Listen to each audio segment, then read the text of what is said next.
How's it? So it's Brendon here, Rikki from Infiniti Investments, and Rikki calls himself the unconventional investor. If you want to follow him on YouTube and go check out some cool videos on how he underwrites deals, and he's our deal analyst here in the shop, and he pretty much knows how to analyze risk and find good deals as well. So we're currently in the process of digging into the numbers on a couple of different deals. If I have to go through the list over here, we've got, let's go from the top down, we've got 269 units in Atlanta, built in 2009.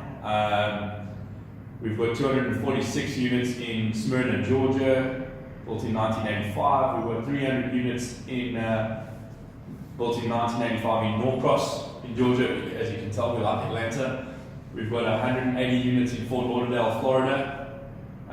We've got 210 units in Austell, Georgia. We've got 260 units in Morrow, Georgia. We've got 160 units in Smyrna, Georgia. We've got 140 units in Decatur, Georgia. We've got a medical building in Greenville, or just outside of Greenville in Simpsonville. It's a memory care facility that we're underwriting. So a lot of deals, a lot of numbers to crunch. So we've got a methodology that we follow to get through the stuff quite quickly and get to a go, no-go, where we kind of know more or less if we're going to go ahead with the deal, or if we're going to try and get it under contract, or at least submit a letter of intent. And then off the back of that, if the seller comes back positively, we'll start the purchase and sale agreement process. And hopefully through all of these, we'll end up buying one. The one at the top of the list at the moment is the 180 units in Fort Lauderdale. We've got that one under contract already. We're coming in at about, what's it, $100,000 a door, somewhere around there? Yeah, somewhere around there, about $103,000 a door, I think. And tell me, Rikki, why do you love that deal? The main reason that I love that deal is, first of all, we've got 180 tenants, which obviously is a good thing. It makes the property as a whole more resilient. Diversification and staggered leases. Another thing that's really unique about the property compared to any comparative properties in the area is that the floor layout of all the 2-bedroom, 2-bathroom units is essentially being set up as more of a townhouse. So typically with multifamily apartments, your neighbors living below, above, and on either side of you. Which is just annoying if you've got neighbors making a noise all the time. Which is not a great situation to be in. So in this case, it feels more like a townhouse. And you've got your living area at the bottom, you've got your bedrooms above, and essentially what that does is it puts us in a position to be able to charge a bit of a rental premium over the competitive stock in the area that doesn't have a similar floor plan and layout. So that's one thing that I really like about it. Another thing that I like is that it's hasn't been discarded, but it hasn't been managed as well as what it could be. So there's a lot of management efficiencies that we're able to pick up on the building. For example, both the pools have not been treated that well and have actually been closed off. So from a tenant perspective, they're losing that benefit of the amenity. They're losing the benefit of the amenity. It's not that it doesn't have that appeal and that street code. So what's unique for this asset in the current market and the condition, because multifamily as a whole has been on a good real estate cycle over the last few years, and the only way to be able to create value on the majority of these properties is to be able to do internal renovations, and that internal renovation carries its own level of project management and its own level of competency that just makes it that much more difficult. And you've got to disrupt the tenants and disrupt the cash flow to be able to boost the rental. Exactly that. So you've got to create vacancy to be able to do the renovations and get people out and then charge a high premium.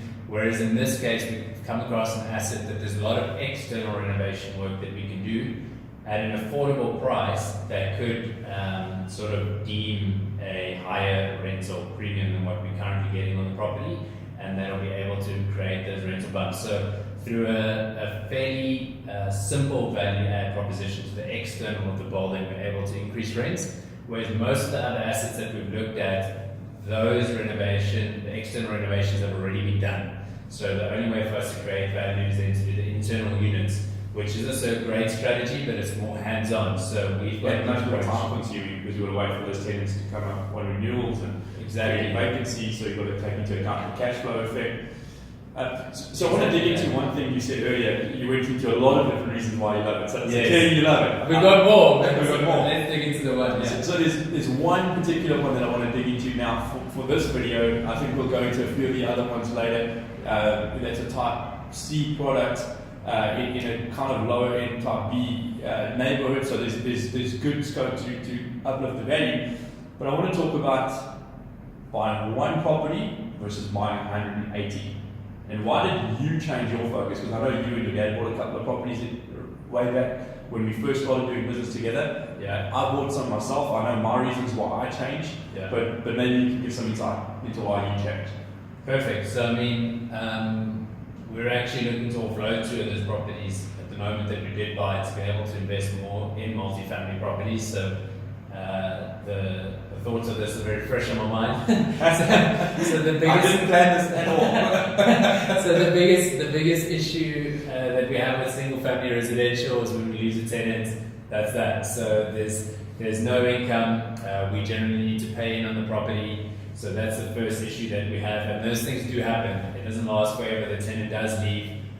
We had some downtime in the past, about 3 to 4 months. Whereas when we've got it staggered over 180 leases, if we lose 10 tenants, it doesn't really make a huge difference. The buildings, like the vacancy, is still right up there. Where it needs to be. Exactly. You've got that nice cash flow buffer that if you're losing 1 or 10 or 15 tenants, it doesn't make a difference. You don't have to go hunting for money to pump into the investment. Exactly that. And our situation's a bit unique maybe. Some people would have taken up financing on the property, which leads me to the next point. So in our case, we bought both those deals cash because as foreigners we couldn't get financing. In the US at the time, the deal size was just too small and we didn't have the track record in the US and everything else. So in our situation, we didn't need to pay in on a mortgage each month without the tenant, but most people that would typically take out a mortgage would have that situation. Yeah. And then they would have forked out of their own cash flow, which doesn't make any sense. Coming back to the multifamily apartments, we're able to get much better financing and we can leverage on way better terms than what we'd be able to in our single family properties, and the banks just prefer it because they also understand that there's 180 units that are being leased out as opposed to one tenant, which puts them at a much higher tenant risk level than what we are in these apartments. And So if I had to simplify that, yeah, so what's going through my mind at the moment is if you've got one tenant and the tenant doesn't pay, you've got to find money, especially if you've got a mortgage over that property. And it's usually going to come out of your back pocket. yes. On the other side, if we've got 180 tenants, for example, and 50 or 60 or 70 of them don't pay, we can still pay the bond and we don't have to find more money. Our debt service coverage ratio might come into play depending on how far down we go, and under the bank covenants we might have to put some more money. But let's say 40 people didn't pay, we wouldn't be transgressing our debt service coverage ratio, and we would still not be finding money out of our pocket.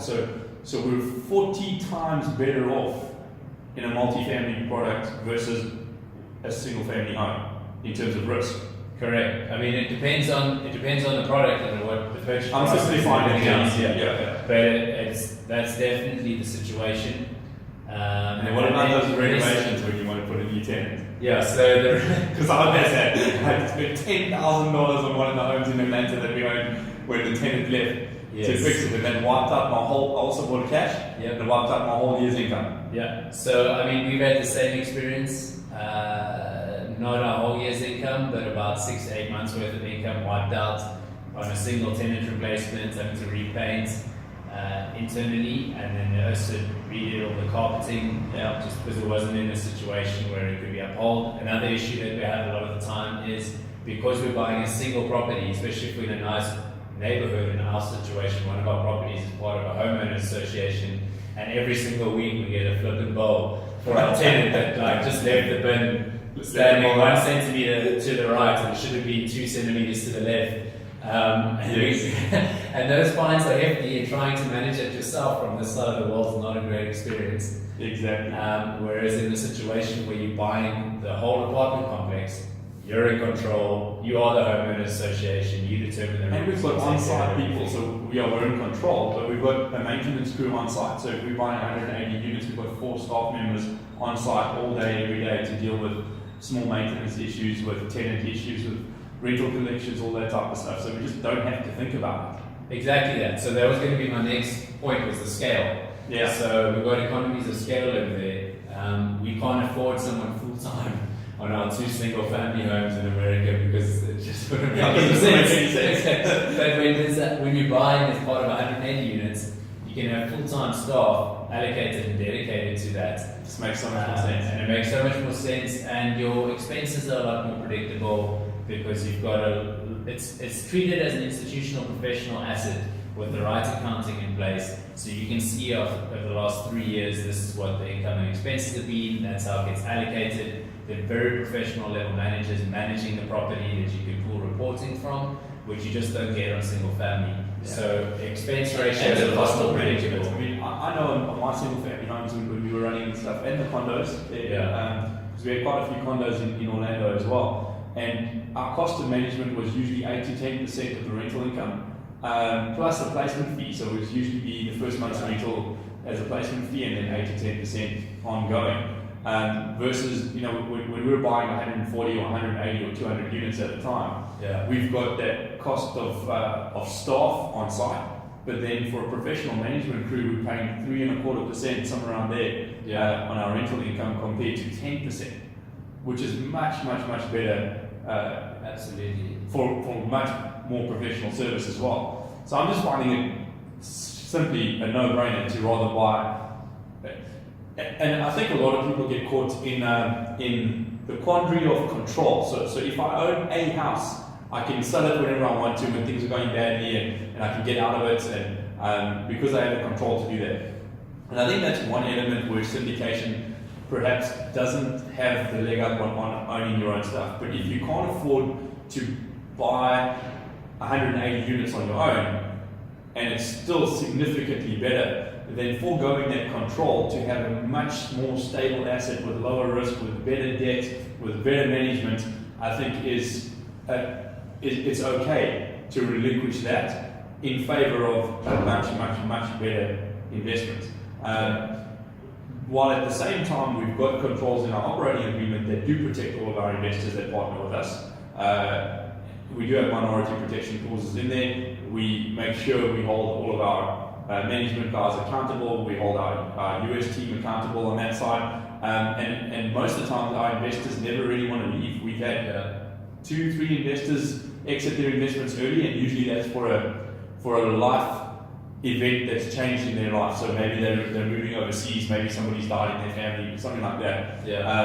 It's never because they want to get out of the investment. It's simply because they're like, well, I've had a life change and I need to get access to that money.